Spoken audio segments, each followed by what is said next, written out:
ইকবিজ রূহি আল আন ইয়া মালাকাল মাউত, ও মালাকুল মাউত, এই এখনই এই মুহূর্তেই আমার রূহ খরচ করো। আমি তো বুঝি নাই মৃত্যু যে আমার বন্ধুর সাথে মিলন করে দিবে। সুবহানাল্লাহ।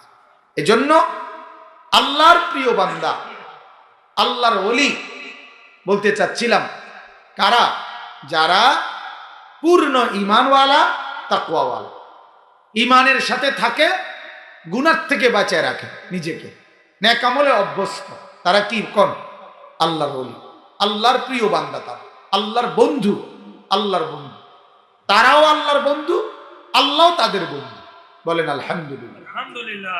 হযরতে লোকমান হাকিম এমন একজন আল্লাহর ওলি ছিল। আরো একটা কথা আছে, রাসূলুল্লাহ সাল্লাল্লাহু আলাইহি সাল্লামকে জিজ্ঞেস করা হয়েছিল, ইয়া রাসূলুল্লাহ সাল্লাল্লাহু আলাইহি সাল্লাম, হে আল্লাহর নবী, আল্লাহর প্রিয় বান্দা কারা? আল্লাহর নবী সাল্লাল্লাহু আলাইহি সাল্লাম বলছে তিনটা জিনিস, তিনটা সিফাত আছে যার মধ্যে সে আল্লাহর প্রিয় বান্দা। কয়টা? এক নাম্বার, মান যাকারাকুম বিল্লাহি রুয়াতুহু।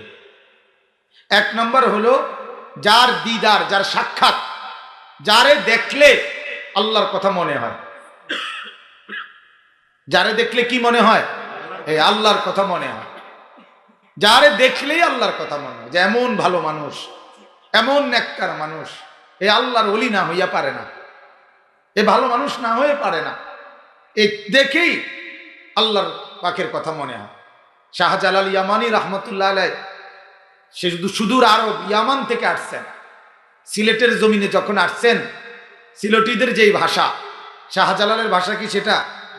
শাহজালালের যেই ভাষা, সিলেটিদের ভাষা কি সেটা? সিলেটিদের ভাষা তো বাংলা, এইটারও আবার আমাদের কাছে তর্জমাকরণ লাগে। অনেক শব্দ আমরা বুঝি না, যদিও বাংলা, তাইলে শাহজালাল বুঝবো কেমন? আর বাংলা ভাষাভাষীরা আমরা বুঝতেই যেখানে কষ্ট হয়, তাইলে আপনার আরবি ভাষী ব্যক্তি বুঝবে কেমন? আবার আরবি ভাষা ওনারা বুঝবে কিভাবে? কিন্তু এই লাখো মানুষ ওনাদের হাতে তওবা করে ঈমান আনছে কেন? এই শুধু চেহারার দিকে তাকাইয়া ওরা বুঝছে এমন পবিত্র চেহারা ভালো মানুষ না হয়ে পারে না। এই রুয়াত, রুয়াত, নজর, নজর আল্লাহকে মনে করায়। মদিনার মধ্যে রাসূলুল্লাহ সাল্লাল্লাহু আলাইহি সাল্লাম যখন মক্কা থেকে হিজরত করে মদিনায় আসছেন, তখন মদিনার ইহুদিদের সবচেয়ে বড় জ্ঞানী, বিদগ্ধ পণ্ডিত যিনি ছিলেন, ওনার নাম ছিল আব্দুল্লাহ ইবনে সালাম। ইহুদি পণ্ডিত, উনি আল্লাহর নবী সাল্লাল্লাহু আলাইহি সাল্লাম আসছে শুইনা নবীজির কাছে আসছে, নবীজিকে কিছু প্রশ্ন করবে, এই নিয়তে কঠিন কিছু প্রশ্ন ঠিক করে আসছে। আয়েশা নবী পাক সাল্লাল্লাহু আলাইহি সাল্লামের কাছে তাকাইছে নবীজির চেহারার দিকে, আর আল্লাহর নবী সাল্লাল্লাহু আলাইহি সাল্লাম তখন আয়েশাই শুনতেছে, সে ওই আব্দুল্লাহ ইবনে সালাম, যে নবীজি উপস্থিত লোকদেরকে একটা উপদেশ দিচ্ছে। তো উপদেশটা কি? উনি একটু আড়াল থেকে শুনছে।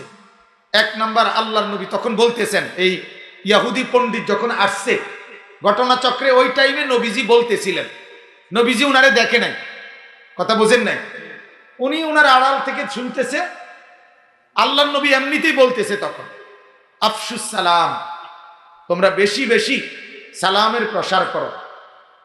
আতঈমুত তুআম, তোমরা অপরকে খানা খাওয়াও। 3 নাম্বার বললেন ওয়াসিলুল আরহাম, তোমরা আত্মীয়তার সম্পর্ক ঠিক রাখো। 4 নাম্বার বললেন ওয়াসাল্লু বিল লাইল ওয়ান নাসু নিয়াম, মানুষ যখন রাত গভীরে ঘুমায় তখন তোমরা রাত জেগে নামাজ পড়িও, তাহাজ্জুদ। কয়টা কথা বললেন? 4টা।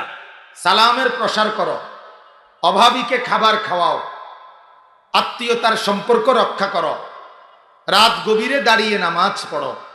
এরপরে নবী বললেন তাদখুলুল জান্নাতা বিসালাম, তাইলে সালাম মানে শান্তি, নিরাপদ, নিরাপদে ঢুকে যাবা জান্নাতে। ঘটনা হলে এই যে এই যিনি দাঁড়ায় রয়েছে শুনতেছে, ওনার নাম হইল আব্দুল্লাহ ইবনে সালাম, ওনার নামের শেষ অক্ষর হইল মিম। আব্দুল্লাহ ইবনে সালাম, এই যে মিম। আর নবী এতক্ষণ যাই কয় উনি আইসা শুনে এটা কিরে কয়, যেটাই কয় বাক্য ওইটার শেষ শব্দ মিম। আফসুস সালাম, এই যে মিম। আতইমুত তুআম, এই যে মিম। তুআম, মিম। ওয়াসিলুল আরহাম, এই যে মিম। আরহাম, মিম। ওয়াসাল্লু বিল লাইলি ওয়ান নাসু নিয়াম, এই যে নিয়াম, মিম। তাদখুলুল জান্নাতা বিসালাম, মিম। এটা তো একেবারে ডাইরেক্ট ওনার নামের অংশ। এই মিল দেখে উনি অবাক হয়ে গেছে, কেমনে রে আমার লগে মিলাইয়া কইল কথা, কথা বুঝছেন না? তো ওই আমার ওই দিন আমাদের বুড়িচং উপজেলায় আমাদের কওমি মাদ্রাসা সংগঠনের মিটিং চলতেছিল।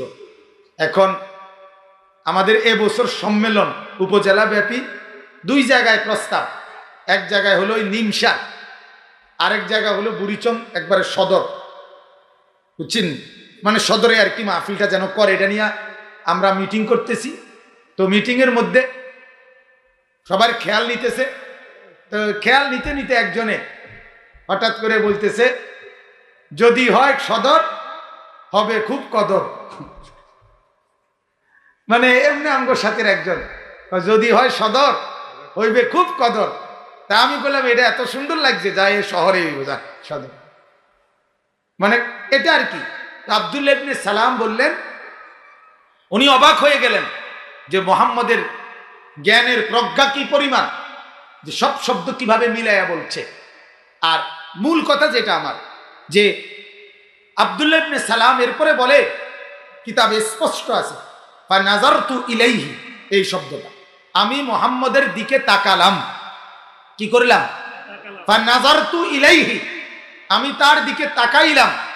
আর ওয়াতাআম্মালতু, তাকিয়ে চেহারার দিকে একটু ভাবলাম। ফাআলিমতু, একটু ভেবেই আমি বুঝে গেলাম, আন্নাহু লাইসা বিওয়াজহিন কাযাবিন, আল্লাহর কসম এটা কোনো মিথ্যাবাদীর চেহারা হতে পারে না। ফাআসলামতু, আমি মুসলমান হয়ে গেলাম। কিসের প্রশ্ন আর কিসের জিজ্ঞাসা, সব বাদ, চেহারাই বলে দিছে এটা পবিত্র, এটা মিথ্যাবাদী নয়।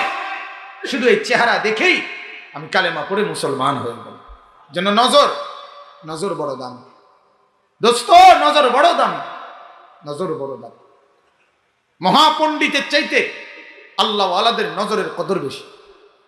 মানুষের জিন্দিগি বদলে যায়, আখলাক বদলে যায়, চেহারা সুরত বদলে যায়, দিল গরম হয়ে যায়, আখিরাতের জজবা আসে, কলিজার মধ্যে ব্যথা আসে আল্লাহ ওয়ালাদের নজরে। তাকায়া থাকলেই, তাকাইলেই। তাহলে আল্লাহ রাসূল সাল্লাল্লাহু আলাইহি সাল্লাম বলেন, আল্লাহর প্রিয় বান্দা হলো 1 নাম্বার যাকে দেখলে কি মনে হয়, কাকে মনে হয়? 2 নাম্বার, ওয়া যাদা ফি ইলমিকুম মানতিকুহু, যার কথা শুনলে তোমাদের এলেম আগের চাইতে বেড়ে যায়, নিজেদের জ্ঞানের পরিধি বাড়ে। ফালতু কথা না, বেহুদা কথা না, বরং জ্ঞান গর্ভ কথা। আর 3 নাম্বার হলো আল্লাহর নবী সাল্লাল্লাহু আলাইহি সাল্লাম বলেন, ওয়া যাকারুকুম বিল আখিরাতি আমালুহু, যার আমল দেখলে আখিরাত মনে হয়। আমল দেখলে কি মনে হয়? যার চেহারা দেখলে আল্লাহ মনে হয়, যার কথা শুনলে এলেম বেড়ে যায়, যার আমল দেখলে আখিরাত মনে হয়।